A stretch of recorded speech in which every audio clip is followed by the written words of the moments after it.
मैं ज्योतिषविद और वास्तुविद नागेंद्र तिवारी दिव्य भारतीय ज्योतिष शास्त्र और दिव्य वास्तु शास्त्र के मर्म सत्व का, मूल तत्व का विशुद्ध, सूक्ष्म, गहन और परम ज्ञान प्रदान करने वाले आपके YouTube चैनल दिव्य ज्ञान दृष्टि में आपका हार्दिक स्वागत करता हूं। और दोस्तों, मैं उन सभी नए और पुराने दर्शक बंधुओं से निवेदन करता हूं जो भी दर्शक बंधु अब तक अपने इस चैनल दिव्य ज्ञान दृष्टि को सब्सक्राइब नहीं किए हैं, वे सभी दर्शक बंधु इस वीडियो के नीचे जो रेड कलर का सब्सक्राइब बटन है उसे प्रेस करके अपने इस चैनल को सब्सक्राइब कर लें ताकि आप मेरे पिछले और आगामी सभी वीडियोस देख पाएं।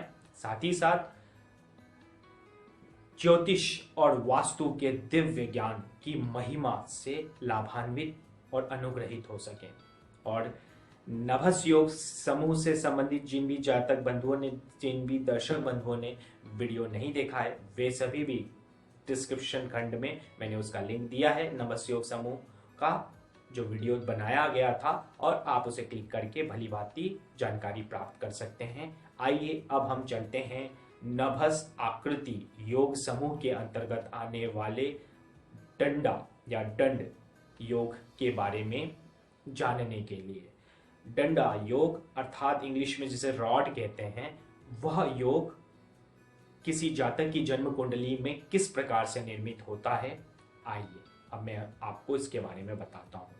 यदि किसी जातक की जन्म कुंडली में जन्म लग्न से 10वें, 11वें, 12वें और प्रथम भाव अर्थात लग्न भाव में, अर्थात 10वें से लेकर लग्न भाव तक, इन 4 भावों में छाया ग्रहों राहु और केतु को छोड़कर सूर्यादि समस्त 7 ग्रह या इनमें से अधिकांश ग्रह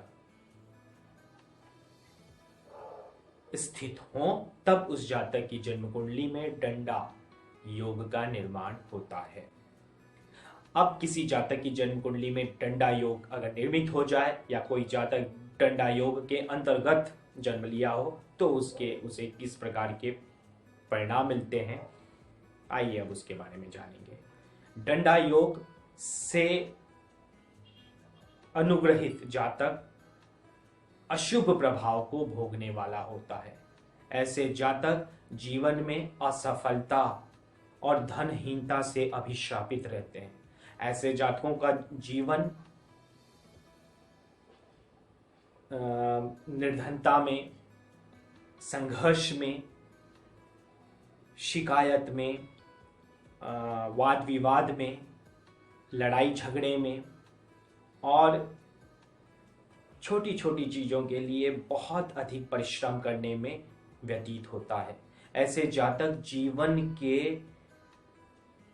जो बोला जाता है ना कि अंधकारमय वाले क्षेत्र हैं, उनका सामना ज़्यादा करते हैं।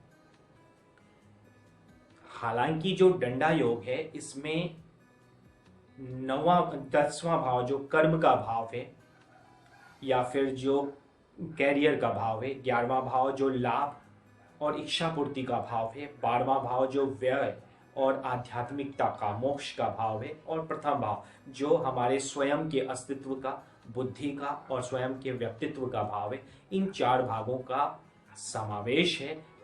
परंतु इन भावों के समावेश के उपरांत भी जो जातक होते हैं वे अधिकतर प्रतिकूल परिस्थितियों का ही अनुभव करते हैं और विपरीत परिस्थितियों का, आपदाओं का, विपदाओं का सामना करते हैं।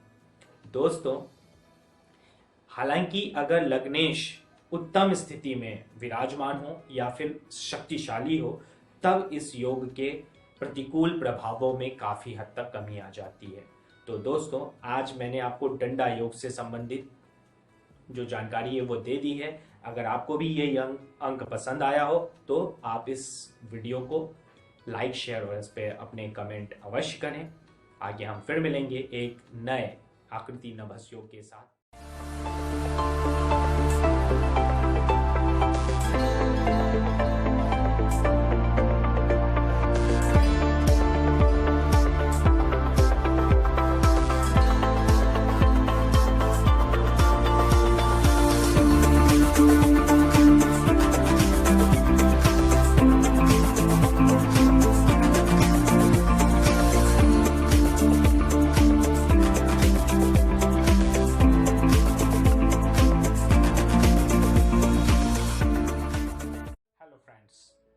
ज्योतिषविद और वास्तुविद नागेंद्र तिवारी आपके अपने इस चैनल दिव्य ज्ञान दृष्टि के माध्यम से आपको दिव्य ज्ञान दृष्टि द्वारा मुझसे प्रदान किए जाने वाले व्यक्तिगत मार्गदर्शन और परामर्श के बारे में जानकारी प्रदान करने जा रहा हूं।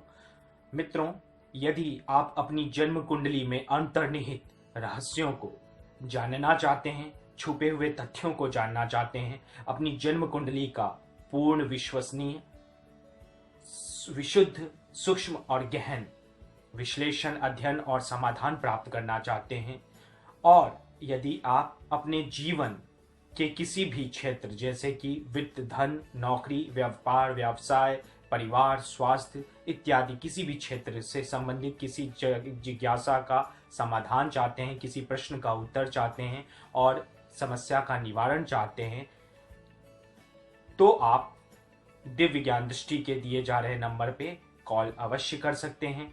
साथ ही साथ यदि आप वास्तु दोष विश्लेषण और निवारण करवाना चाहते हैं, विवाह कुंडलियों का या प्रेम कुंडलियों का सूक्ष्म, गहन और संपूर्ण समाधान और विश्लेषण करवाना चाहते हैं, दिव्य ज्ञान दृष्टि के माध्यम से सर्टिफाइड, प्राण प्रतिष्ठित और विश्वसनीय रत्नों का ऑर्डर करना चाहते हैं, रुद्राक्ष का ऑर्डर करना चाहते हैं, यंत्रों का ऑर्डर करना चाहते हैं या फिर वास्तु सामग्रियों का ऑर्डर करना चाहते हैं, तो आप दिव्य ज्ञान दृष्टि के दिए जा रहे जो नंबर प्रदर्शित हो रहा है स्क्रीन पे, उस पे आप कॉल या व्हाट्सएप अवश्य कर सकते हैं। आपकी समस्त समस्याओं का समाधान करने का पूर्ण प्रयास किया जाएगा। और साथ ही साथ दोस्तों, जीवन में कम से कम एक बार अपनी जन्म कुंडली का पूर्ण सटीक विश्लेषण अवश्य करवाएं। इससे आप अपने जीवन का आत्मज्ञान, इस जीवन का उद्देश्य और जीवन में जो आपके कर्म का उद्देश्य है उससे भली भांति अवगत हो पाएंगे। इसी निवेदन के साथ मैं आपसे विदा लेता हूं। नमस्कार।